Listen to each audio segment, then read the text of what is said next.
tema do colunismo social é complexo e de difícil interpretação.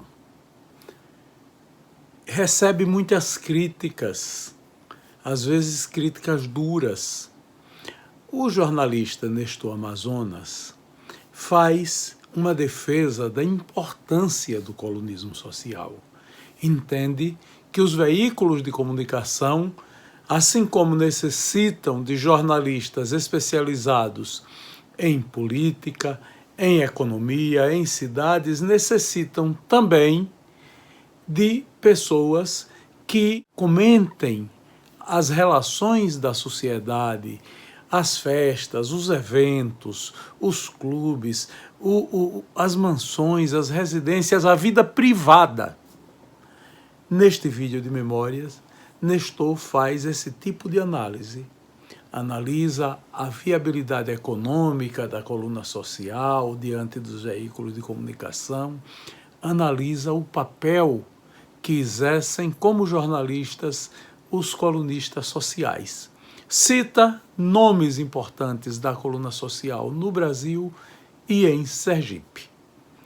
É isto que nós vamos assistir agora neste vídeo de memórias do jornalista Nestor Amazonas. Você sabe, Boechat já foi colunista social. Sei. Então, Boechat, a evolução de... Então, Boechat tem uma formação muito sólida intelectualmente, poucas pessoas sabem disso,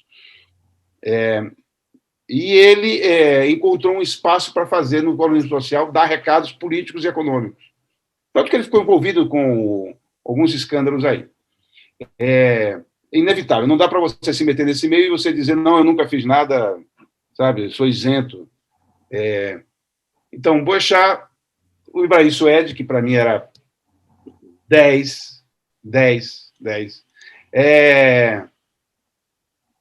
Não vou dizer que ele faz colunismo social, que ele não faz colunismo social, mas é um colunista.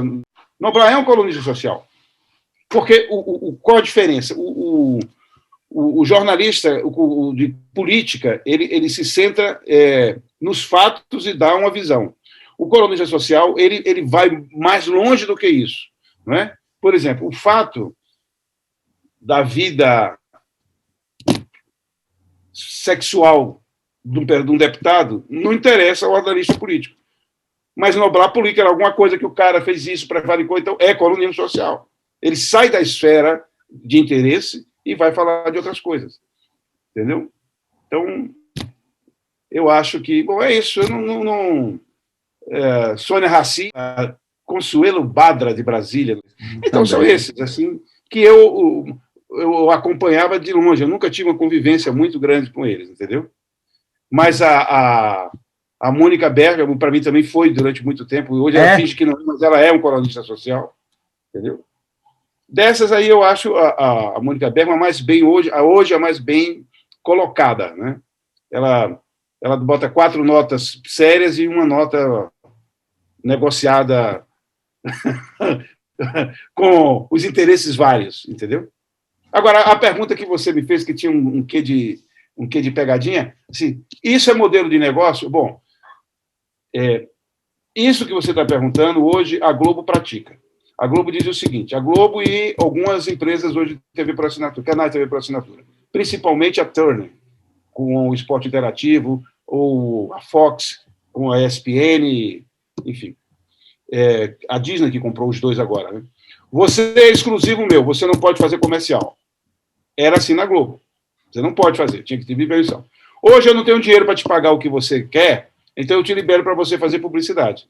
Qual a diferença disso do colunismo social que ganha uma notinha por fora, ganha uma grana por fora para receber? Entendeu? Então, assim, a gente tem que ter um olhar mais contemporâneo das coisas. A gente fica com um olhar muito do passado. Não, mas ele recebia a grana. Não, Thaís recebia. Claro que ela recebia. O dono da empresa sabia que ela recebia, autorizava que ela recebesse. Então, onde é que está o engano? Né? Onde é que está o dolo?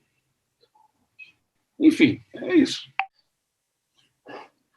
Eu saí de Sergipe em 84, então você vai me perdoar.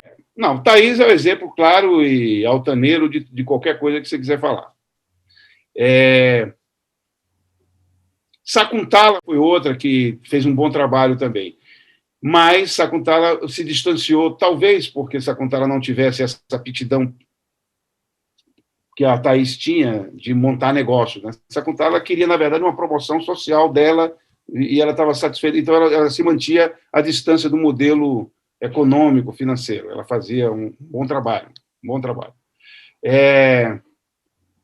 Você tinha até a Madalena, mas a Madalena já era uma filhote da Thaís, já caminhava, então são super amigas e tudo mais. A filha de Piúga, acho que é isso, quer dizer, embora, já vou fazer agora um blag, uma piada, o maior colunista social de Sergipe, dentro desse quesito que a gente está falando, o Luiz Adelmo já foi também, né? O Luiz Adelmo já foi. E Luiz Adelmo era o colunista venenoso, né? A Naja Barbuda era que fazia as grandes maldades. No entanto, entre para os anais da história, quando você foi entrevistar Teotônio, cobre dele isso, surgiu no diário, nos estertores do Diário de Aracaju, surgiu um personagem, um colunista social, chamado André Davan, que era um fictício. André Davan era tudo aquilo que os jornalistas, magoados, chateados, cometiam maldades. Durou pouco tempo, mas foi assim um fenômeno. André Davan. Ninguém lembra disso porque o consumo quase que era interno, entendeu? Era o poço de maldade dos jornalistas ressentidos que se reuniam no Cacique, eu não sei onde, para poder falar mal dos outros.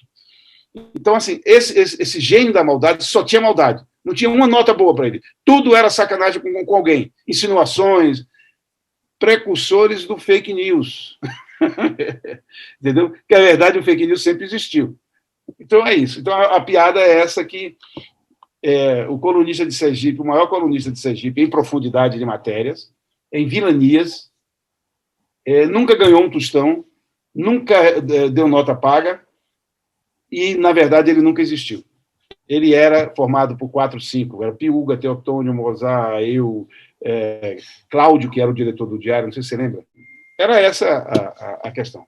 Então, assim, o fenômeno em Sergipe do coronelismo social se chama Thaís Bezerra, onde a jornalista de maior prestígio, de maior profundidade, de maior ação, inclusive financeira, é ela.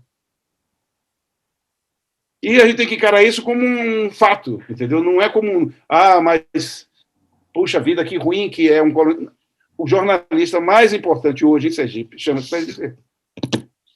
É ela que publica. Se você botar uma nota ali, uma entrevista, você vê a repercussão. Dentro do limite que o jornal tem a cada dia menor, né? Está se afunilando. Enfim, mas é isso. São 3 fatores, de novo. Você tem um fator tecnológico, onde você tinha antigamente o jornal ele é verticalizado, ele tem um dono, né, que só publica o que ele quer, então você já fica com uma questão pobre. Com a tecnologia, hoje você passou a ter, o termo não é meu, o jornalista cidadão. Porque toda pessoa hoje com um celular, ele é um jornalista. No sentido lato sensu da palavra, não é estrito sensu. O lato sensu que é o jornalista, é alguém que vê um fato, investiga, aprofunda, redige e publica. Você está passando hoje ali, você vê uma coisa, filma e joga na rede social. Você fez o que se chama de jornalismo cidadão. Isso acabou com o monopólio informativo dos órgãos tradicionais de imprensa. E mudou a forma de contar a história e mudou o seu modelo de negócio. Então, o jornal não tem capacidade de retratar. Eu estou falando de jornal impresso, tá? Depois eu falo para a variação do jornal impresso com o blog, com o seu site. Ele sempre vai ter notícia velha. Ele sempre vai estar a reboque das coisas. Quando você tem hoje uma explosão de informações ao mesmo tempo. Então, a salvação deles, o que a gente pensa, é que ele seja um analista, que seja um jornal, como virou o Le Monde Diplomatique, não sei se você conhece esse jornal, é um jornal só de análise. Entendeu? Então, mas em Sergipe eu não tenho um público para isso. Tem, sim, tem. O que talvez não tenha é uma fórmula de atingir esse público. Recontar a história, entendeu? Ter uma abordagem diferente. Então, em vez de... Vou dar um exemplo cabotino, mas... Quando eu saí da TV Cabralha, eu tinha 90 funcionários. Quando eu voltei para a TV Aratu, tinha 420. Os horários de produção local que as duas emissoras tinham eram idênticos. Então, a TV Aratu quebrou por causa disso, porque ela tinha um modelo para atingir um determinado nível de produção, um determinado tipo de público, com um determinado número de recursos. Porque tudo é feito em função do recurso. Se você não tem um recurso, não adianta. Rádio, jornal, televisão, sites, tudo isso está em função de um modelo de negócio. Se ele não tem modelo de negócio, ele não vinga. Por mais editorialmente que ele seja fantástico, não vinga. Entendeu? Então, o que talvez falte nessa questão dos jornais sergipanos é olhar e dizer assim, nós temos hoje, em vez de ter 200 mil leitores, a gente vai ter 20 mil leitores. Mas 20 mil leitores que vão ler um material assim, assim, assim, assado, com essa qualidade. E aí você deixa que os outros milhares de leitores se dediquem à velocidade da internet e à superficialidade que existe da internet. Né? Você não pode confiar no que está na internet. Mas então eu vejo que o jornal não. Tem várias alternativas para o jornal combater isso. Né? Ele tem que dialogar com a audiência, que o jornal não dialoga com a audiência. Ele tem que correr para o que eu chamo de jornalismo participativo, ou seja, você tem que ter a participação das pessoas. O que você tinha antigamente cartas para a redação, né? A forma de você se comunicar com o seu público. Então, o jornal precisa encontrar uma maneira mais fácil de se falar com o seu público, de baixo custo, e com uma arquitetura horizontal e não vertical. A vertical acabou, não tem mais essa de vertical. Né? E uma outra questão que os jornais abriram mão foi de tratar os assuntos locais com profundidade. Então, hoje, qualquer blog, qualquer ferramenta de rede social é uma plataforma para eu falar da minha rua. No jornal eu não consigo falar da minha rua, mas ali eu consigo falar da minha rua. Tem um buraco na minha rua, entendeu? O rádio tentou fazer isso de uma forma muito pessoal, mas não virou plataforma eleitoral e não um assunto sério. Você, quando vê que o cara está falando aquilo, né? Quando você vê o Datena metendo pau no governo de São Paulo, por bobagem, nada, é porque atrasou o pagamento da fatura da prefeitura, entendeu? Então, esses mecanismos a gente tem que estar atento, mas, sobretudo, a questão do jornal, que o jornal não vê a chance que eu vejo, a autoridade, as velhas formas de autoridade que a gente tinha no século XX foram dilapidadas. O jornal, a internet não tem essa credibilidade, ela tem a velocidade. Se nós não dermos ao jornal a velha credibilidade que ele tinha, sair no jornal era uma coisa fantástica. Né? Quantas pessoas brigavam para publicar um artigo no jornal? Né? Então, isso passou a ser visto como um trampolim para negócios pessoais. Então, hoje, a Folha tem, se eu não me engano, 150 colunistas lá. Todo mundo quer participar para botar lá alguma coisa e usar a mídia de lá. Mas o jornal precisa se redemocratizar. Entendeu? Precisa ser assim, olha, o nosso foco é esse, não vamos competir com a velocidade, não vamos competir com a vulgaridade, vamos competir com a seriedade. Vamos buscar a nossa credibilidade que a gente tinha. Isso leva tempo e dinheiro. Então, eu acho que ele vai ganhar novas cores. O jornalista, se você perguntasse para qualquer pessoa na década de 70, descreva um jornalista. Ele tinha um estereótipo, que era o cara barbudo, com roupa velha, maltrapilho, com uma bolsa tiracolo e de esquerda. É isso? Se você fosse perguntar mais adiante, na época, o que é o jornalista? Era a menina arrumadinha, bonitinha, como dizia Nelson Rodrigues, do calcanhar sujo. Ele era contra as meninas, era aquelas sapatilhas que arrastavam. Enfim, então, o jornalismo é um crachá antigo. Eu acho que a palavra certa é comunicador. Porque a diferença de jornalismo e comunicação. Comunicação envolve tudo que é interpessoal, onde você faz para uma pessoa. O jornalismo é uma atividade específica onde você tem regras, tem, né, ainda. Então, o jornalista não é uma atividade técnica, é isso que eu quero dizer. Eu não acredito em escola de formação de jornalismo.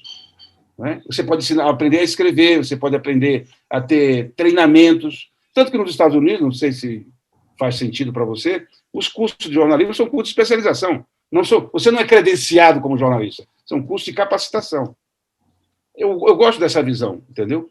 Porque quando você estabelece uma questão administrativa de que só pode escrever quem fez faculdade, isso é um reflexo ditatorial de um regime que o Brasil alimentou para evitar que intelectuais que não estavam naquele saco pudessem se manifestar. Então, você tinha uma geração de jornalistas, mas você não podia, por exemplo, Darcy Ribeiro, puta que pariu, o que Darcy Ribeiro escreveu, eu leio, não importa o quê, entendeu? Mas Darcy Ribeiro não podia ser jornalista, porque ele não tinha feito isso. E a FENAGE, a nossa FENAGE, cometeu durante muitos anos e ainda comete esse equívoco de achar que jornalista tem que ter o curso, ele é habilitador como é advogado. Então, são duas entidades, né, centralizadoras. Quase que eu tomo uma surra quando eu era presidente do Sindicato de Jornalistas de Sergipe. Eu fui para uma convenção nacional em Caucaia, lá no Ceará, perto de Fortaleza, e eu levei o voto do meu sindicato, que também exigia, que era uma ironia, porque em Sergipe a gente não tinha ainda a faculdade de comunicação e estava apoiando uma decisão centralizada da FENAGE, isso graças a Milton Alves e Cigarrinho, que eram comandados pelas suas ideias, e eu fui forçado a honrar o voto. Mas quando eu fui dar o meu voto individual, eu fui contra. Aí queriam me lixar lá dentro. Bom, peraí, você é o presidente do sindicato, você votou, o sindicato votou impessoalmente, porque vocês estão caindo numa armadilha. Isso era 78, por aí. Vocês estão permitindo que a capacidade das pessoas se manifestarem sejam reguladas por um sistema acadêmico.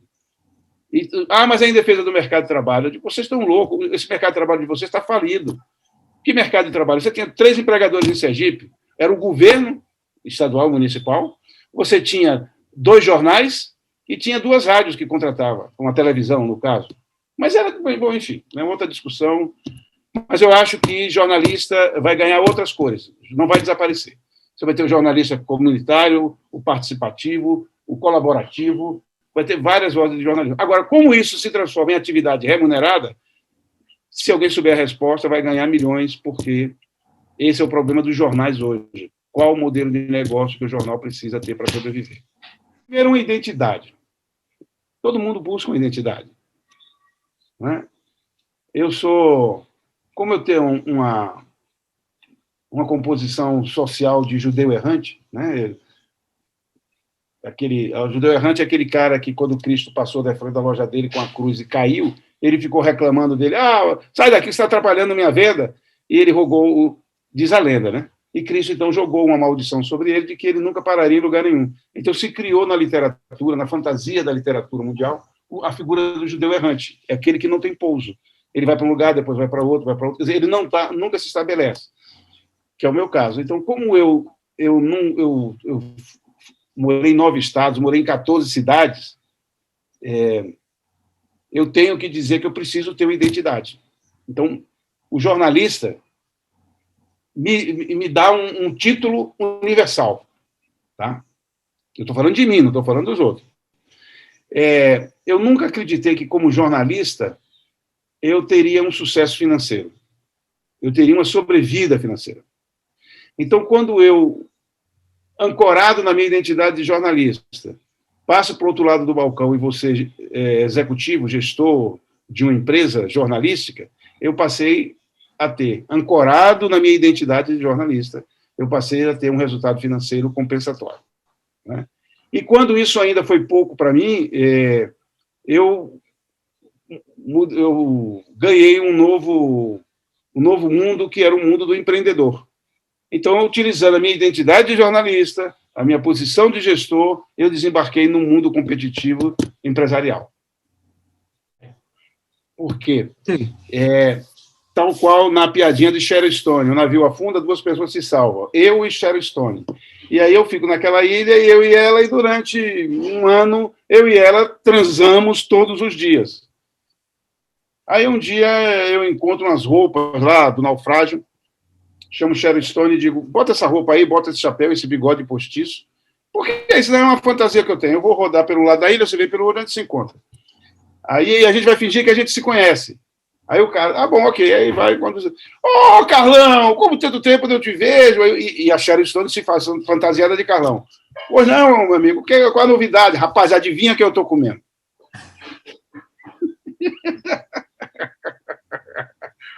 O fato de você saber não é suficiente. Você precisa que o outro saiba do que você quer que todo mundo saiba. Então, a função do colunista não é só o registro. Isso é o processo industrial. O colunista social é que tem um público, é que tem um grupo e é o fofoqueiro oficializado. Vai contar para todo mundo que você está pegando a Sharon Stone. Então, se você flagrou o seu aniversário com seu smartphone, tarará, você não tem a massa que você queria, você precisa contar para todo mundo. Sabe quem eu estou pegando? Sabe quem eu estou pegando? Então, existem os fenômenos de redes sociais por causa disso.